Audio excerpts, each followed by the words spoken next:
Hello po mga kabayan, kamusta po kayo? Si Kamanong po inyong lingkod ay nagbabalik po muli at tayo po ay magsama-sama magkomentuhan dito po sa Tambayan mga kabayan. At sana po ay nasa maayos po kayong kalagayan.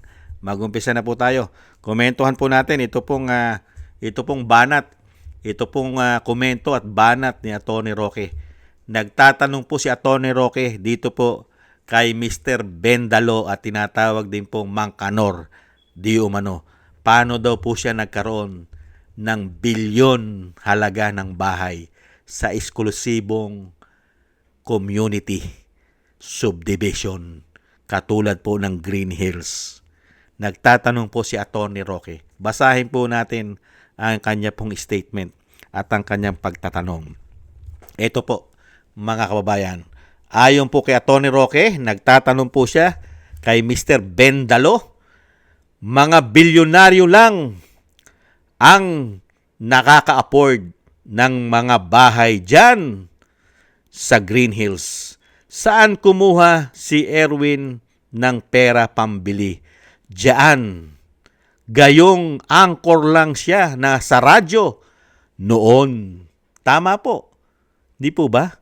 Isa kang anchor ng radio station at dati rin po siyang anchor sa PTV4 noong mga panahon ni dating Pangulong Duterte. Kaya may katwiran po si Atty. Roque. Mga bilyonaryo lang ang nakaka-afford ng mga bahay dyan sa Green Hills. Saan kumuha si Erwin ng pera pambili dyan? Gayong anchor. Anchor lang siya sa radyo noon. Harry Roque. Noong panahon ni dating Pangulong Duterte, hindi ka nakatira sa Green Hills. Yung sinasabi ni Atty. Roque. Hindi ka nakatira sa Green Hills. Dahil ayon kay Atty. Roque, grabe pala presyuhan ng bahay dyan. Ang makaka-afford lang pala ng makapagre-residence at makapagbabahay dyan sa Green Hills na sinasabi ni Atty. Roque, at least isa kang bilyonaryo. Napakamahal pala ng bahay dyan. Daan-daang milyon siguro presyo ng bahay dyan. At ang tanong ni Atty. Roque, saan ka kumuha? Nung panahon na ikaw ay radyo commentator at isang broadcaster, isa kang broadcaster ng radyo o sinasabing isa kang broadcaster ng TV station, makaka-afford ka ng bahay sa Green Hills? Kailangan daw po isa kang bilyonaryo. Napakabilis naman yata ng pagyaman ni Bendalo na tinatawag na Mangkanor, di umano. Napakabilis naman yata. Naging congressman lang at naging senador, naging bilyonaryo na. Ganun po ba? Atty. Roque? Ganun po ba ibig sabihin nun, Atty. Roque? Nung maging congressman at nalapit kay speaker, kung hindi dahil kay speaker, malapit kay speaker, at naging senador, ay naging bilyonaryo na at natira na sa Green Hills. Ganun po ba? May papaliwanag naman po yan. Baka naman po ipaliwanag na napakarami pong negosyo. Napakarami pong business ni Erwin Tulfo. At siya po'y kumikita at meron na po siyang bilyon-bilyon na pera. At pwede na siyang tumira katulad po sa isang exclusive mga high-end na subdivision.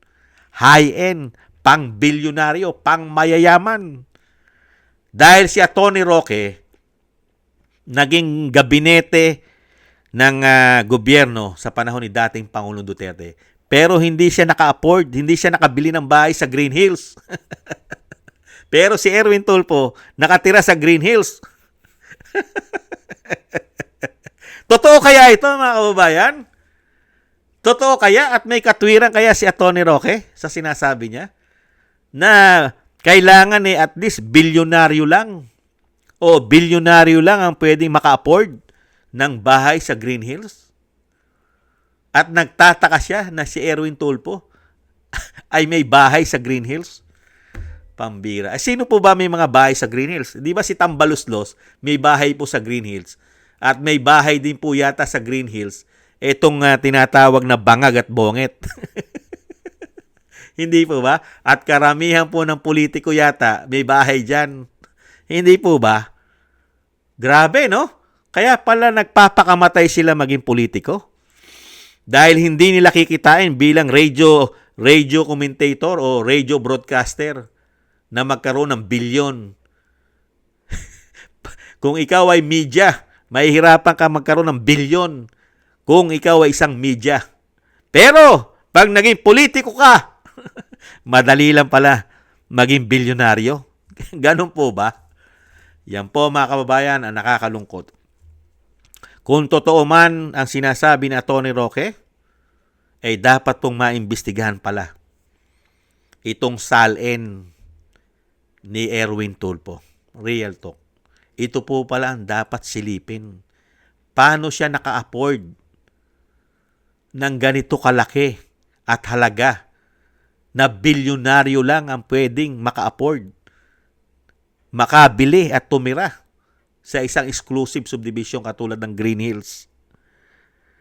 Hindi po ba napakasarap itong imbestigahan? At sana, pag napalitan po administrasyon, ay napakasarap palang silipin ng mga Tulfo, lalong-lalo po si Mr. Bendalo, na ayaw at pinipigilan ang imbestigasyon ng flood control. Hindi kaya? Napakasarap palang imbestigahan. Kaya nga mga kababayan, napakasarap buksan ng libro ng mga politiko. Lalong-lalo po ng mga senador at congressman, napakasarap pong buksan ng mga libro nito. Yung mga libro nila na kinukuha nila na pondo, budget sa taong bayan, napakasarap pong i-audit kung saan-saan ito dinala, kung saan-saan ito ginamit. Ang daan-daang bilyon o daan-daang milyon na nakukuha nila taon-taon. Di po ba? At dyan po mapapatunayan ang mga tao na ito na sugapang-sugapa pala sa pera ng taong bayan. Pero pag nagsalita sa media, akala mo kay lilinis at gumagamit pa ng salita ng Diyos. Itong mga demonyo na ito, di umano. Yan po mga kababayan, ang nagtatanong po si Tony Roque kay Erwin Tulfo. Hindi naman po masama magtanong. Kasi politiko ka. Politiko ka. Kailangan mo sagutin. Dati kang broadcaster, naging politiko ka. Kaya tinatanong ka ni Harry Roque, ni Tony Roque. At pati na rin po tayo, dapat tayo magtanong, bakit ka naka-afford ng ganyang ari-arian sa Green Hills? Hindi po ba? Saan mo kinuha ang pambili niyan? Ganun na po ba kalaki ang kita ng isang broadcaster? At napakarami mo pang anak. Napakarami mong anak. Napakarami mo ring asawa. Tapos, gumagamit ka pa at nagbabayad ka pa ng mga babae na bayaran. Di po ba? Ubod ka pala ng yaman. Napakasarap pala magtrabaho sa pagiging media at broadcaster. Magiging bilyonaryo ka pala. Unbelievable. Maraming salamat po mga kabayan sa nagusto po natin Tambayan Makabayan sa YouTube at TikTok. At ganoon din po sa ating mga subscribers at mga nagko-comment, like, share, and subscribe. At patuloy po nagsusubscribe. Thank you po sa inyo mga kabayan. Shoutout po sa inyo lahat. At thank you rin po kay Tony Roque. Ingat-ingat po kayo.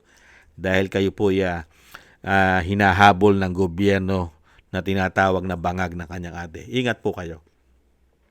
At shoutout po sa mga nagbibigay po ng tulong at biyaya.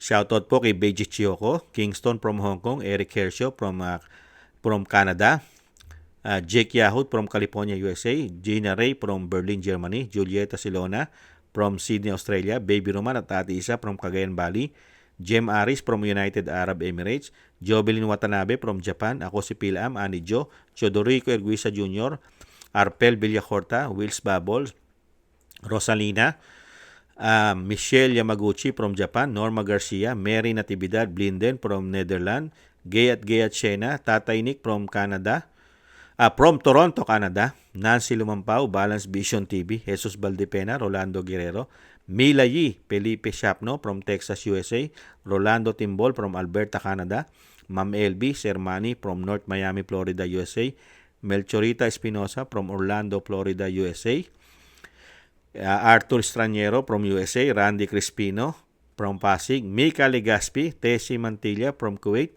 Frank Zamora from California, USA, at Romulo de Vinagracia from Bacolod City. Shoutout po sa inyo lahat at thank you po sa inyo po mga tulong at biyaya at God bless po sa inyo lahat. Thank you po. At muli po mga kabayan, kailangan po natin magtiis at samahan po natin maraming dasal at panalangin. Ingat-ingat po tayo. Bye-bye!